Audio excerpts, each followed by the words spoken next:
सारखी कर्जमाफी मागायला शेतकरी भिकारी नाहीत असं राजू शेट्टी यांनी म्हटलंय। शेतकरी नेते राजू शेट्टींनी उपमुख्यमंत्री अजित पवार यांना हे प्रत्युत्तर दिले। मालाला उत्पादन खर्चापेक्षा जास्त भाव मिळेल असं धोरण ठरवा, राजू शेट्टी यांनी हा सल्ला दिलाय।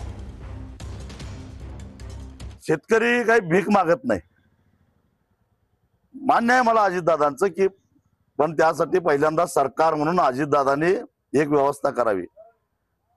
या महाराष्ट्रातल्या एकाही शेतकऱ्यावर उत्पादन खर्चापेक्षा कमी किमतीमध्ये शेतीमाल विकण्याची वेळ येणार नाही अशा प्रकारची धोरणं तयार करावीत। आम्ही काय भिकारी नाही त्यांच्याकडे सारखं सारखं कर्जमाफी मागायला।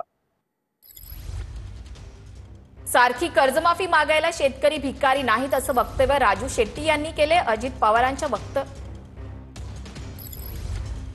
राजू शेट्टी यांनी उपमुख्यमंत्री अजित पवार यांच्यावरती टीका केलेली आहे। सारखी कर्जमाफी मागायला शेतकरी भिकारी नाहीत असं राजू शेट्टी यांनी म्हटलेलं आहे।